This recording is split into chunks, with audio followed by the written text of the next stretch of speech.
Dirty Jeep. Clean it with Orbits. Damn, she cleans up nice. Look at that pretty truck, huh? I don't think I've seen it this clean in quite a while. They actually gave her a nice little detail for once. Alright, so take a good look at these guys, because you ain't going to see them much longer. So if you guys watch the Rauch Creek Fall Crawl 2016 Day 1, you'll notice I did a little dumb thing, and it done buggered up my rim pretty bad. So, caught a railroad tie there, bent the rim, cracked it, and, well, you know, all kinds of fun stuff. I actually got back home on it on the highway, you know, 3-hour trip doing 70. She held just great, because the actual bead seating part is, like, back here. So that's where all the air is, back there. So this is kind of just for show, just to keep it where it is, but... You know, I'd rather have something trustworthy. I don't want this to, you know, break apart even more. But, you know, JB Quick Steel, saving the day. Might have to keep some of that on me.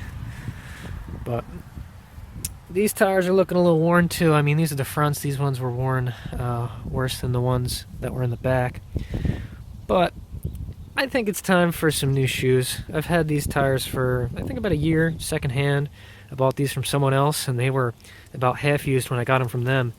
So these things have seen their fair share, but I'll get to send them off to some other lucky person so that they can properly send them out, I guess.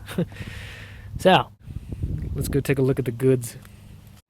Alright, time for some new meats, baby. Trying out a different brand this time. Going with the Cooper Discoverer STT Pros. These are a new tire. I've heard lots of good things about them. So I'm excited to see how they work out for me. I bought these KM2s secondhand, and they've done well, but I think it's time to go to something a little fresher. So these are both the same size. They're both 35, 12.5, R15 tires. The height difference, I mean, again, the tire on the left isn't under load, so it's a little unfair, but this thing definitely looks a wee bit taller. So I'm excited. Can't wait to try them out. And now for the lifelong question of should the white letters be out or should the black letters be out? The general consensus is, I think, if we've got chrome or, you know, silver rims, that the white letters should be out. And if you got black rims, well, black letters out. I don't know. It does look kind of plain. Fuck it. Let's go all the way. Alright. They've been mounted. Are you ready? Yeah. Look at them, huh? These are some Americano racing rims right here. I think these are the AR62s. I picked them because they got small holes. I really like the small look. I can't do the big look, and I can't do black. I don't feel like the black rims would look right on my Jeep because it's already kind of bland. The only thing I kind of dislike is, now that I've had the rims that I've had, I really wish I could just find them again. If these holes like went out a little bigger, they'd be perfect. But at least whatever these are over here now instead of over here, so this part of the rim's actually strong. So, we'll put the center caps in, we'll mount them up, see how they look. Oh, and these are, they're just standard. They're 15-inch rims, 8-inch wide. I don't feel like going 10-inch because I'd like to actually protect the rim. And the back spacing's 3 3/4. I would have liked to go like 350, maybe 3 1/4, but that's the only size that they had. So I don't know. It rubs a little bit on the control arms at full stop, but what are you gonna do? And while we're in here, everything's looking okay. Looks like there must have been a little water in there. In the center cap or whatever. It's holding moisture. Brakes are holding up fine. That's cool. Sweet. So you take a look at that. Not much of a comparison, huh? Jesus. Right, no, it's beauty, eh? shiny. First not shiny. Yeah, kind of wish those holes were bigger. Oh well.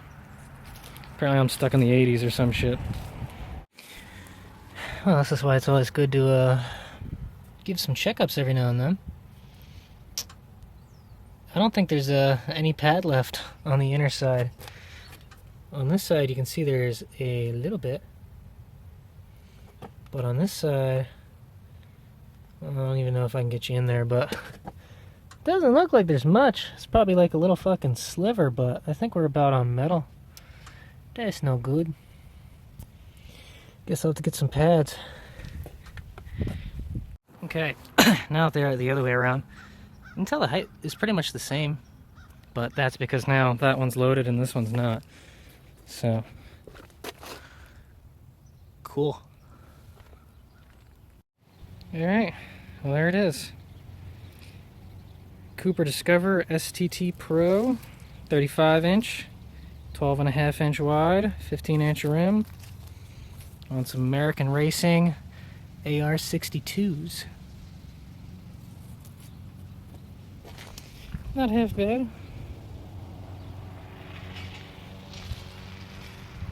So, take it for a quick drive, just see how they feel. Okay, took them for a quick spin around the block. They didn't feel too bad, they were pretty quiet. Actually, they were so quiet I didn't really hear them at all, so that's cool. But they were aired up to like 38 psi, so it was a little rough. So now they're down to 30. I retightened all the lug nuts just to make sure they're not falling off. So I'll have to drive them with new pressure. I'm going to keep working my way down if 30 is too much.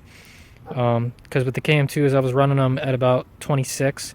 That gave me a lot more control, and I feel like it might have helped with the tire wear a bit. Okay, so I've been rocking these for about a week now or so, and not bad at all. Real quiet. I haven't really driven as much. It's not my daily anymore, so I can't say too much about highway use, but it's real smooth. It's real quiet, so I can't complain.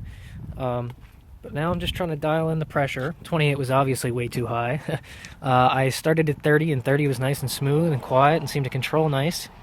But if we look at the wear pattern, it looks like those outside lugs aren't really touching much.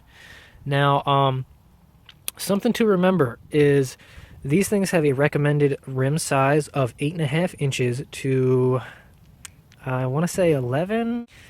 And when they measure these tires, they measure them on 10-inch rims. And these are obviously 8-inch rims, so these are smaller than what they even recommend. You know, half an inch, whatever.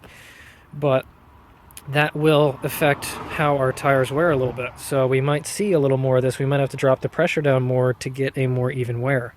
So I'm going to try 28 psi now and see how well it works. Because we don't want a lot of rolling resistance, but we still want lots of grip and you know, all that other comfy stuff. So we'll play with the tuning and see what we like. Okay, so we're down to 26 psi. So I want to try something. I got a white paint mark on this outer lug, and I'm curious how quickly it wears off or how far, and if that's a useful way to gauge tire wear, because the outside definitely isn't wearing as much as the inside. Did the same on the back. So we'll see what happens after we drive around for a little bit. That's the front tire after about a couple miles. Okay, so it's a little easier to drive when you go through like a puddle and then go through dry. So you can see the parts of the tire that aren't really contacting the road. I don't know if that shows up well. It ain't much. Now over here on our little mark though, most of it's worn off except for the very tip. So that's not too bad at 26. Might be able to go lower, but this is one of the problems you'll face with going with an 8-inch wide rim. This is why they say to go with 10-inch rims, because it actually gives you the full wear pattern. So all this means is that our middle is going to wear out before our edge tread does. Now on the back, a little more surprising, almost none of that is worn out. So the front's probably heavier than the back, so the back might even need less tire pressure. But, you know, it's something you can play with and adjust if you really want to try and get a really good wear pattern. But I might have to go lower. See how I feel. At least they ride nice. Okay, so I dropped the rears down to about 24, and now we're actually starting to see some wear on these outer lugs, so we're getting there. So I don't know, they might have to be dropped down to 22 or even 20, which is kind of amazing. So I know some tire manufacturers, they actually have a chart that tells you the tire PSI versus the weight that they hold for optimum wear. I couldn't find it for this.